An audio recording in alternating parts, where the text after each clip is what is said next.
guys. Hey, what's happening? Having some audio issues, obviously. Um, what's the deal? What's the deal with audio? What is the deal with audio? Just slowly by slowly getting a little more organized. But this input is obviously on the wrong channel, so I'm gonna try to fix this really quick. Just check out this time lapse. Interesting clouds from today. What's the day? I mean, it just told you. It's all blending together. 24th? Something like that. Yeah, but look at these. Check the clouds out.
Oh well. Don't want to waste the whole episode messing with that, obviously. Trying to get stuff planned out here. So I wanted to show you guys this email I got this morning, right? Flu season. It's happening. It's up. It's around. It's here. And you better get your flu shot, right? Right? That's what Kaiser's telling you, at least. And this email came in many different segments. Where's my mouse? Where's my mouse, bro? Right, just your standard, sort of fear-based, right? Trying to, it gets very emotional very quickly. That's why I started. It was fascinating to me. It's like, basically guilt tripping you into getting this flu shot, because you better get the goddamn flu shot. You better get this goddamn flu shot, because otherwise, what is it saying here? Tons of people got it and they were healthy. No big deal. Everyone is at risk of getting the flu, right? You're not immune to getting the flu. You might as well get this shot because you're not immune. Flu virus is different every year, right? So you need the current season's vaccine. The flu virus is different every year, right? Doesn't that just sound a little reductive, right? It's just like the flu is like Gucci or some clothing company that have their fall line of flus, and then they got their spring line of flus. No, it's just a once a year kind of thing. They have a press conference and they talk to the CDC, and then they're just like, yeah, so we're releasing flu 2019, and don't inoculate it too quickly, right? Because we want to get it out there a little bit.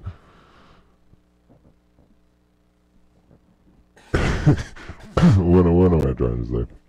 It just seems like, right? You can look all over the internet for a ton of stuff about vaccines and how terrible it is and everything. But I heard a pretty compelling argument recently of a nurse that works in, I think here in California, about something, some hospital or something. So, what am I trying to say? I'm just kind of frazzled. I'm trying to get this system set up. It's too complicated, but I still think it's going to be worth it in the end. I'm just hoping getting some monitoring, right? Is this coming? Check, check. I could see it at least, so. Um, right? Anyways, just, yeah, you can do your own research on vaccines and flus and all that kind of stuff. I just thought, it's interesting, this incredibly emotional email that was sent to me and millions of other people at Kaiser. So just to take a brief look here, what do we got going on? It's apparently Maduro is having trouble, dictator in chief over here in Venezuela, and we've been hearing about this place being a total shit show for just, I don't know, a really long time. I remember reading an article like last year that was like Venezuelans are now moving on to zoo animals because they've already eaten all the dogs off the street. Right, and here's a here, let me get this one instead. Here's a pretty good picture of kid, water, skateboard, everything looking pretty ghetto. I think it's really terrible there. That's definitely at least what I've read all over the place. Who knows if it's actually true, but it sounds like it's a really tough time there. And I guess this is talking about him getting out of there. So I don't know. Is that actually gonna happen? Is that actually gonna happen? So let's just click around. I mean, I know most of you probably heard about what is going on, or you haven't. That was sort of the idea. Come here and just give you a quick update on outrage culture and what are you supposed to be thinking? You're supposed to be thinking about this guy. This whole standoff between Native American guy and young MAGA guy. It's an interesting cross section, I guess. Or is it? But it's being pushed like crazy. It's been pushed like crazy the last couple days, and now he was interviewed on whatever this is today. Nicholas Sandman, the Kentucky high school student at the center of this now infamous encounter with a Native American elder over the... Yeah, I mean, if you haven't seen this yet, that's kind of crazy because it's been pushed into every single corner of the media, right? And it's interesting, just the power that has. They really get something like this out there. There's a really good chance that you've seen this already, right? If you're anywhere around some sort of device, which yeah, you're on YouTube, you probably are. So, but you're supposed to be thinking about this guy, this whole standoff, right? It's some moral question of. They have the right to stand there. I was looking at some friends of mine, like, talking about this on Facebook, all earnest, like, this guy is, he has his reasons, and he's young, and whatever, defending each side, and, right, this is Zero Hedge, so they're always, like, a little more aggressive, and they got, the inside track on how he, his claim that he was in the Marines and deployed to Vietnam was totally fake, and the Washington Post had to retract it. And then this other guy on YouTube totally researched it and found out he was AWOL the whole time and just some refrigerator repairman. So, I don't know. Believe what you want to believe.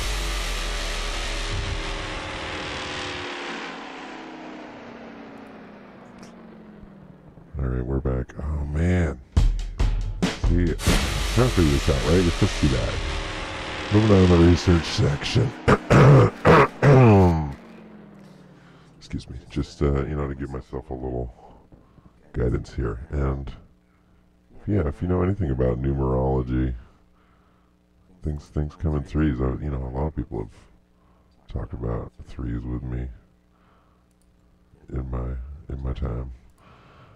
So yeah, what do we got going on here? Oh, right, this is, I was looking at this a couple days ago. Right, this is, I guess this should have been in the news section. But it's, the whole chemtrails, geoengineering concept is obviously super interesting to me. And I got that running in the background. That's the time lapse of yesterday, yeah, because that was my idea, just to sort of track it every day and see what's going on there. maybe this weather stuff goes in here in this second section. Because it was, I don't know, it was incredibly clear again today. I mean, there was definitely those clouds from before that we were looking at the beginning.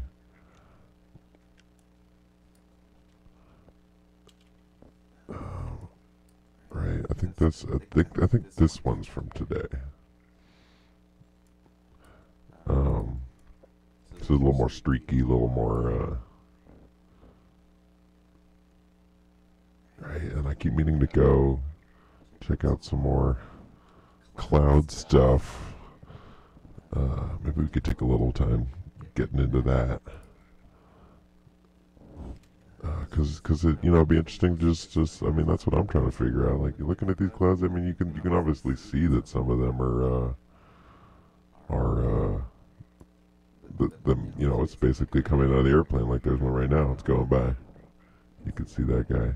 And this is, what's the time lapse for? I think it's like every half second. So, you know, you're not gonna catch some fast mover, but. Right, and this seems to be sort of a path, right? Because that jet from before just went by on the same path, and that's not the direction that they're always flying in. That's not the. See, jets going in a lot of different directions, and right, it's impossible to really keep track because there's a lot of private travel too. There's just a lot of things coming in and out of Los Angeles, so. I mean, it's hard to know what the actual standard routes are, right? But this is a sizable chunk of time where nothing's gone by, and it's completely clear, right?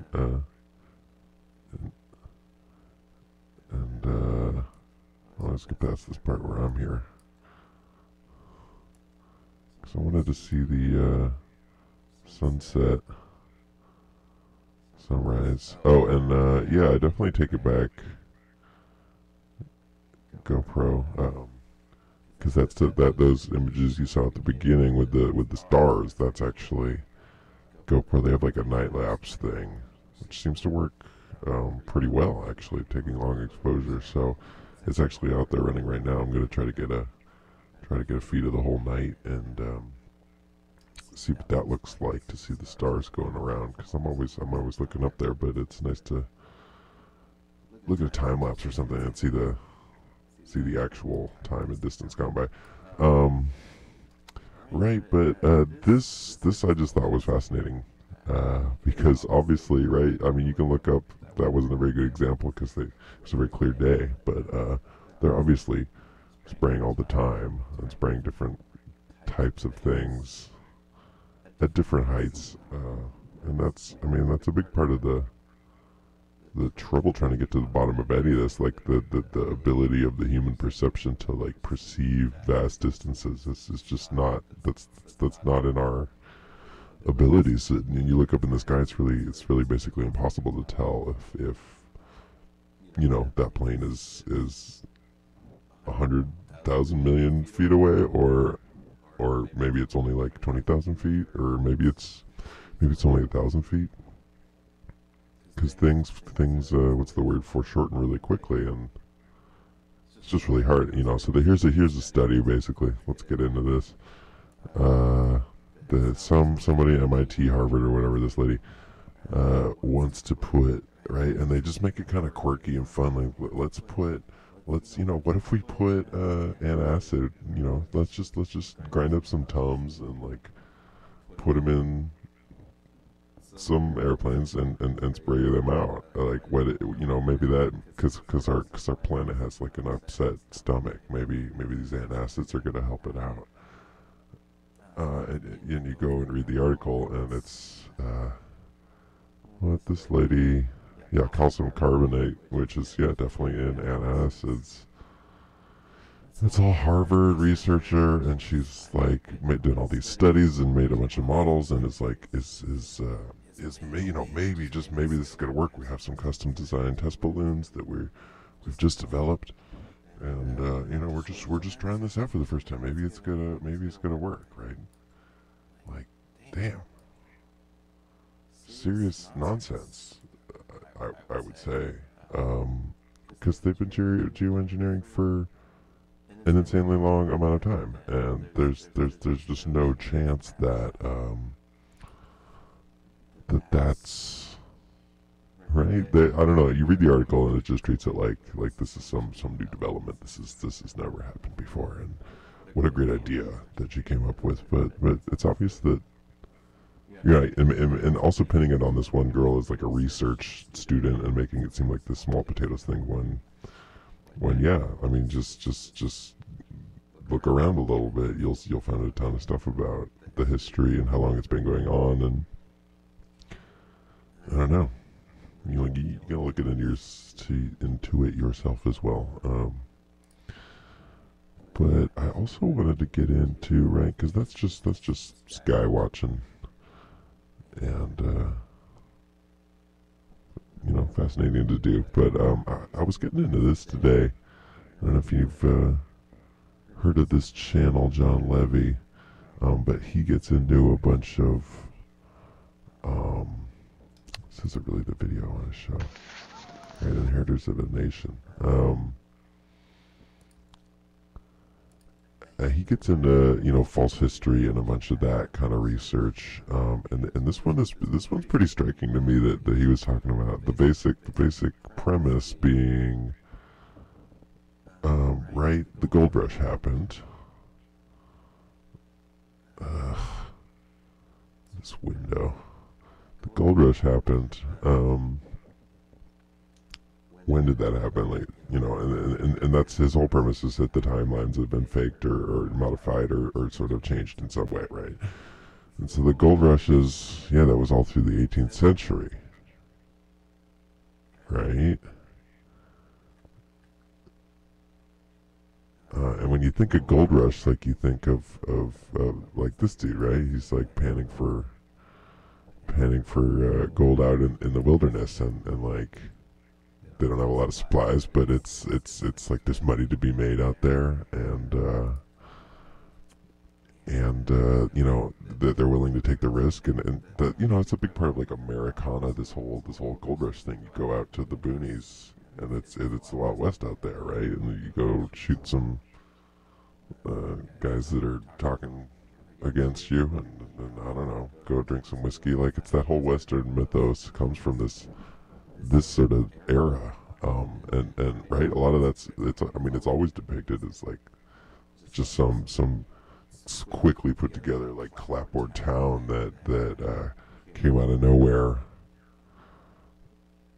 and you're right, they're just looking for the gold. That's the only thing that they're doing there, and this is this was all set up.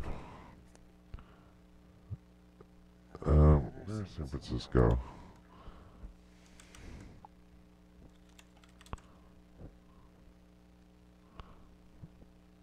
Do you see it? Right, for 1849. So that's this poster is about. It's about them going to California in 1849, and basically, right, it's still a frontier. There's supposed to be nothing going on there whatsoever. And they built some towns real quick.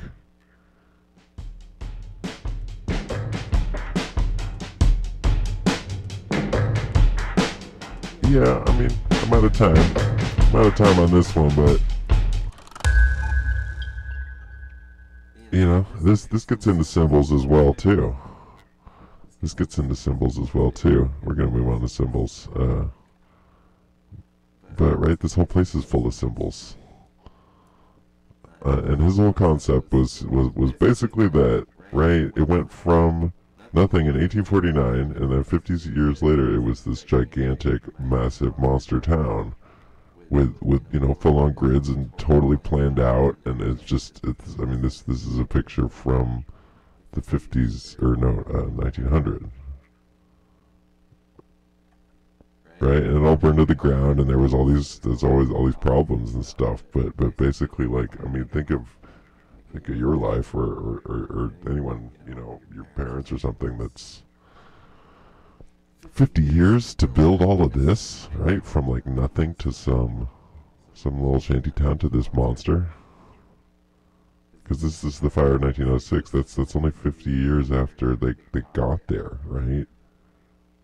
It just that seems crazy town that they would build all of that quickly. Anyways, cutting into my symbol time here. There's a lot, right? Just to even highlight a couple things. It's just I don't know, it's time consuming.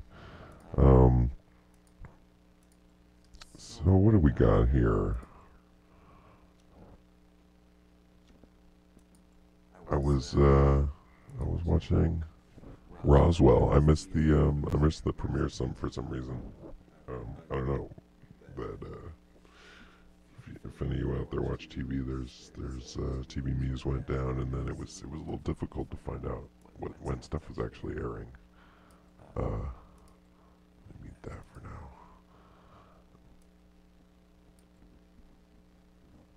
Right, but I wanted to get into a little bit of Roswell. The pilot was from this episode. I mean, there was the second episode last night. But just to show a couple things from Roswell, right? So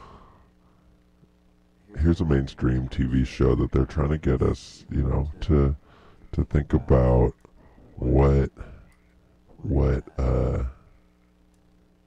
that's the Flash. I don't want to get into that today. Oh, there's a bunch of symbols in there too. Aren't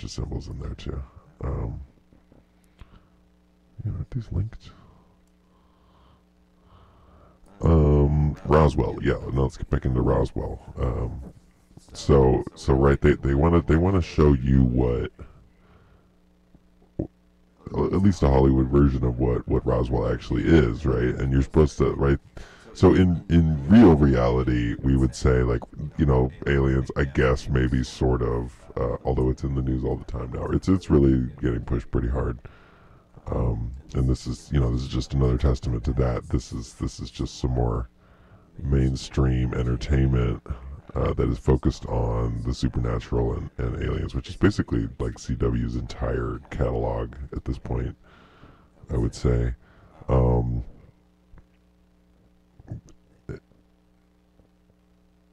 And right, we're talking about like what is the symbol here? Because I mean, I say the symbol here would be Roswell. Like, what do you think of when you think about Roswell? Like, what does that actually mean to you in your storyline? Like, when did you first hear about it? And it was a long time ago. What sort of meaning does it have? And this, they use all of that history in your mind and layer that into the show, and it's, I don't know, it's just really interesting to sort of study a little bit and notice what's going on.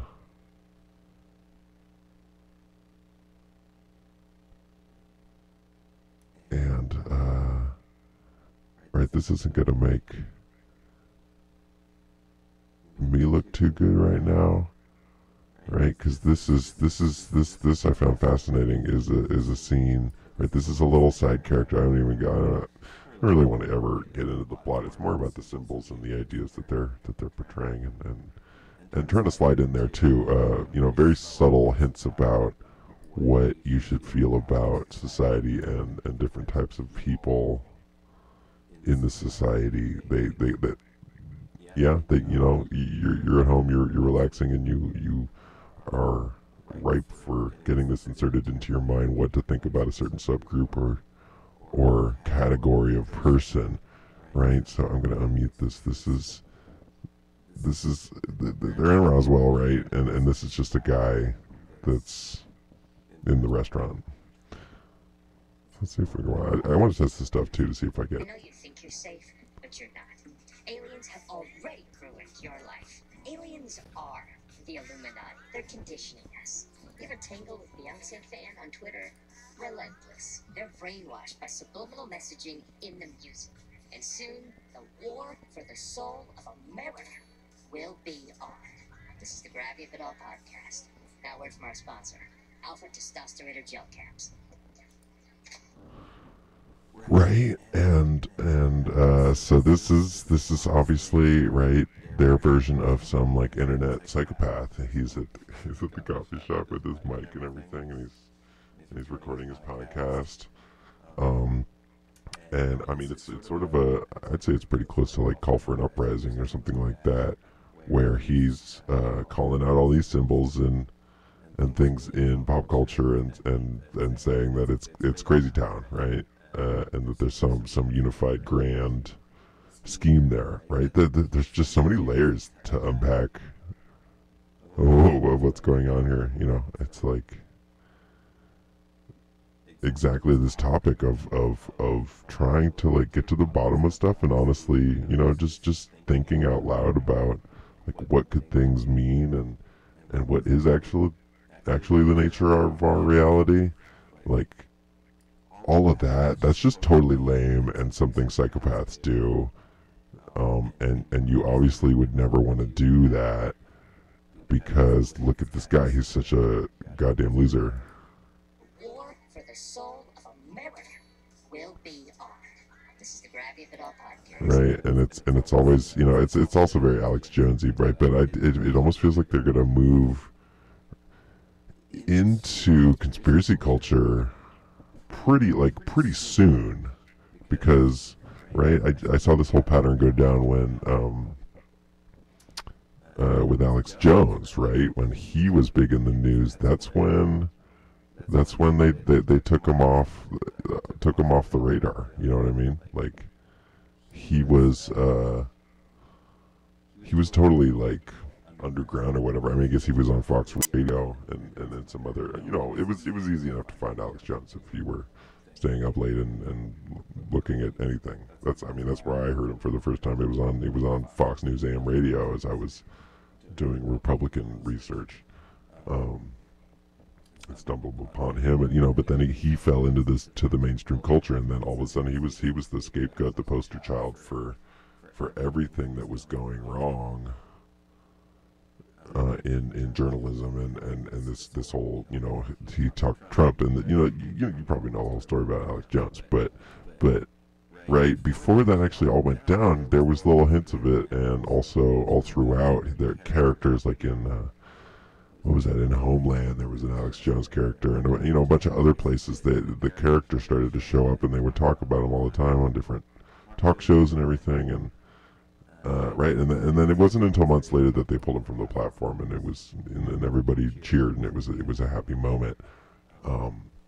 And so it almost makes me think that you know, just this scene alone, not this scene, this scene, just this character alone, that they're gonna stage some sort of false flag or get some new scapegoat that's a little deeper into the conspiracy culture. I wish I could find the other one, right? Because I think I gotta be a little more selective with the clips that I record, because there's just not enough time, right? But the whole thing of this show, I mean, there's aliens, but there's not, right? They look like humans that they've been hiding this whole time. And no, I think I'll have to get back into this tomorrow, because there's some seriously some classic quotes in here. They're gonna rape and murder and steal our jobs. And when they do, they're gonna rape and murder and steal